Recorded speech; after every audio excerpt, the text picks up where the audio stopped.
कहने को तो हम आज 21वीं सदी में जी रहे हैं, लेकिन अगर इंसानी इतिहास पर नजर डालें तो एक कड़वी सच्चाई सामने आती है। मानव सभ्यता की शुरुआत से लेकर आज तक शायद ही ऐसा कोई समय रहा हो जब दुनिया पूरी तरह शांति में रही हो। कहीं ना कहीं किसी न किसी कोने में हमेशा युद्ध चलता रहता है, कभी देशों के बीच, कभी धर्म के नाम पर, कभी जमीन के लिए तो कभी ताकत दिखाने के लिए। युद्ध हमेशा तबाही लेकर आते हैं, शहर उजड़ जाते हैं, लाखों लोग मारे जाते हैं, बच्चे अनाथ हो जाते हैं और पूरी की पूरी पीढ़ियां दर्द के साथ जीने को मजबूर हो जाती हैं। आम इंसान के लिए युद्ध सिर्फ डर, भूख और मौत का नाम है, लेकिन सवाल ये है, क्या युद्ध हर किसी के लिए नुकसान ही होते हैं?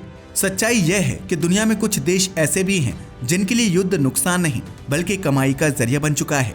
और जब भी इस बात की चर्चा होती है तो सबसे पहले नाम सामने आता है अमेरिका। वही अमेरिका जो दुनिया को शांति का पाठ पढ़ाता है, मानव अधिकारों की बात करता है, लेकिन हर कुछ सालों में किसी न किसी देश में अपने सैनिक भेज देता है। अगर पिछले कुछ दशकों का रिकॉर्ड देखें तो एक हैरान कर देने वाली बात सामने आती है। 21वीं सदी की शुरुआत से आज तक ऐसा कोई साल नहीं गया जब अमेरिका किसी न किसी विदेशी युद्ध या सैन्य कार्रवाई में शामिल ना रहा हो। कभी अफगानिस्तान, कभी इराक, कभी सीरिया, कभी लीबिया तो कभी ड्रोन हमलों के जरिए अमेरिका की सेना लगातार दुनिया के अलग अलग हिस्सों में सक्रिय रही है। आंकड़े बताते हैं कि 1991 से लेकर आज तक अमेरिका सैकड़ों बार दूसरे देशों में सैन्य दखल दे चुका है। इसमें सीधे युद्ध ही नहीं बल्कि बमबारी, ड्रोन अटैक, सैन्य अड्डे बनाना और सरकारों पर दबाव डालना भी शामिल है। यानी बाहर से भले ही बात शांति की जाए, लेकिन जमीन पर हालात अक्सर युद्ध की तरफ ही जाते हैं। अब सवाल उठता है, आखिर ऐसा क्यों होता है? क्यों हर बार शांति की बात करते करते जंग शुरू हो जाती है? इसका जवाब छिपा है एक बड़े सिस्टम में, जिसे कई लोग युद्ध का बिजनेस मॉडल कहते हैं।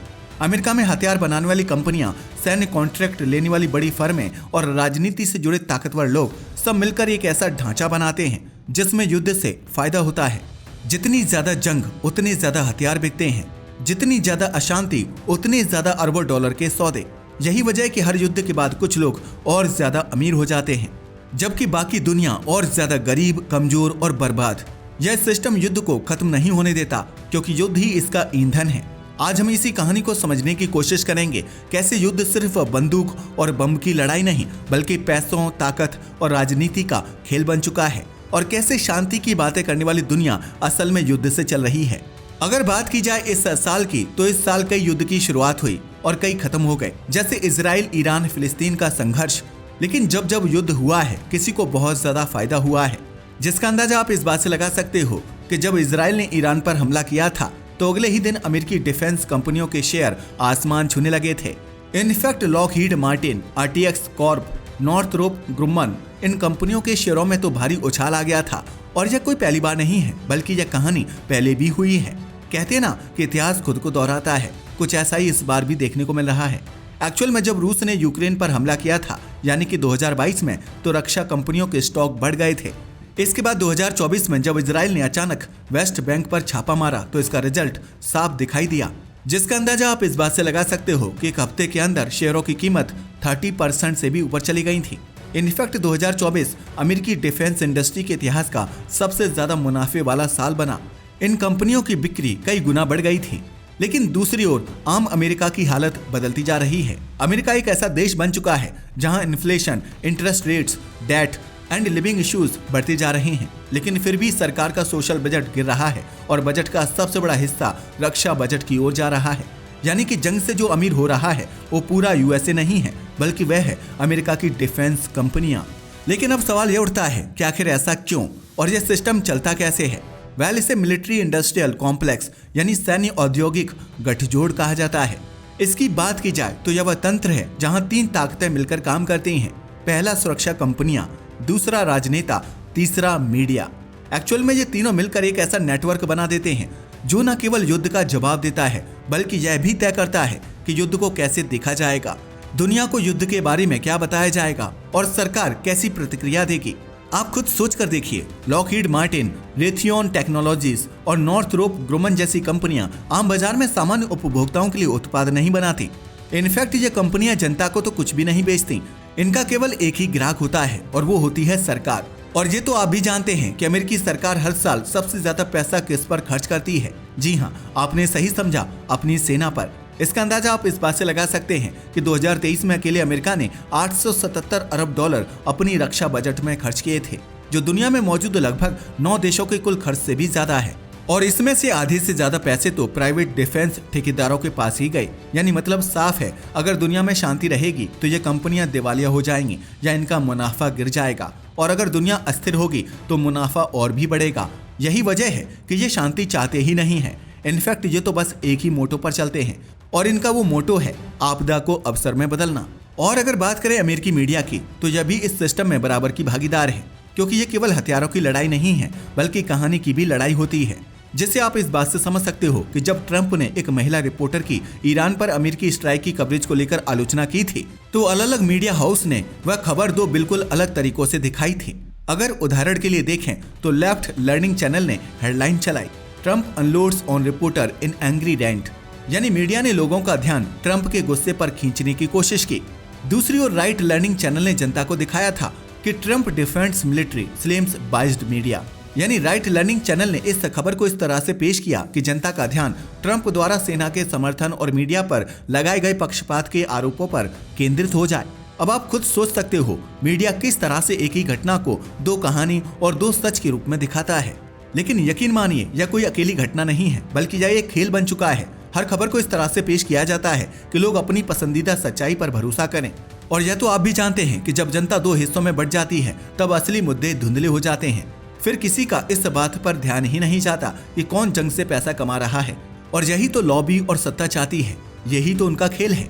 इसके बाद आती है लॉबिंग। इनफैक्ट सिंपल वर्ड्स में कहें तो असली मशीनरी लॉबिंग ही है, जिसका जीता जागता एग्जाम्पल हमने 2022 में देखा। 2022 में अमेरिकी रक्षा उद्योग ने 130 मिलियन डॉलर लॉबी में खर्च किए थे, यानी लगभग हर दिन 3.5 lakh dollar politicians and officials पर प्रभाव डालने के लिए खर्च हो रहे थे। यही नहीं, लॉबिंग के मेंबर्स का पॉलिटिक्स या डिफेंस सिस्टम में आना बहुत ज्यादा नॉर्मल है। इसका अंदाजा आप इस बात से लगा सकते हो कि ट्रंप प्रशासन में रक्षा सचिव रह चुके मार्क एस्पर पहले रेथियोन के टॉप लॉबिस्ट हुआ करते थे। और यह कोई अपवाद नहीं है, बल्कि 50% से ज्यादा पेंटागन अधिकारी सरकारी सेवा छोड़ने के बाद डिफेंस कंपनियों में काम करने चले जाते हैं। यानी जो बजट बनाते हैं वही बाद में बजट के ठेके भी जीत लेते हैं। और इसके लिए एक सेल्फ फीडिंग सिस्टम बन चुका है, यानी कंपनियां नेताओं को फंड देती हैं, नेता रक्षा बजट बढ़ाते हैं, कंपनियां कॉन्ट्रैक्ट जीतती हैं, और फिर इस मुनाफे का हिस्सा वापस नेताओं की कैंपेन में चला जाता है। इसलिए तो जंग का शुरू होना उनके लिए एक जैकपॉट की तरह होता है। इसलिए 2000 में जहां अमेरिका सालाना लगभग 400 बिलियन डॉलर खर्च करता था, आज केवल 25 सालों में वह बढ़कर 700 बिलियन डॉलर से भी ऊपर पहुंच गया है, जबकि यूएसए की आम जनता वहीं की वहीं रुकी है। और इसमें सबसे बड़ी विडंबना इस बात की है कि इतना सब होने के बावजूद जनता कुछ कह भी नहीं पाती है। पता है क्यों? क्योंकि आम जनता को तो केवल यही बताया जाता है कि देश की सुरक्षा के लिए डिफेंस बजट बढ़ाना जरूरी है, क्योंकि डिफेंस देश की सुरक्षा के साथ साथ रोजगार भी पैदा करता है। लेकिन सच्चाई यह है कि हर आर्म्ड कॉन्फ्लिक्ट डिफेंस इंडस्ट्री के लिए हमेशा आपदा नहीं होता। कई बार ऐसे हालात इन कंपनियों के लिए एक बड़ी बिजनेस अपॉर्चुनिटीज बन जाते हैं, जिसका अंदाजा आप इस बात से लगा सकते हैं कि शांति के समय जिन हथियारों और सिस्टम्स की मांग सीमित रहती है, वॉर एंड टेंशन के दौर में वही मांग अचानक कई गुना बढ़ जाती है। इनफैक्ट जब पश्चिम एशिया में तनाव बढ़ा और इजराइल एंड ईरान के बीच मिसाइल हमलों की खबरें सामने आई, तो अमेरिका ने अपनी मिलिट्री रिसोर्सेज की तैनाती बढ़ा दी थी, जिसमें एयरक्राफ्ट कैरियर्स और एडवांस्ड डिफेंस सिस्टम्स शामिल थे। यही नहीं, इसी दौरान इजराइल के iron dome missile defence system से जुड़ी तकनीक और इंटरसेप्टर्स बनाने वाली कंपनियों के शेयरों में भी कम समय में तेज बढ़त देखी गई। इनफैक्ट कुछ मामलों में यह बढ़त 2 हफ्तों के भीतर लगभग 18% तक दर्ज की गई। यह कोई संयोग नहीं था, बल्कि बढ़ती सुरक्षा जरूरतों का सीधा असर था।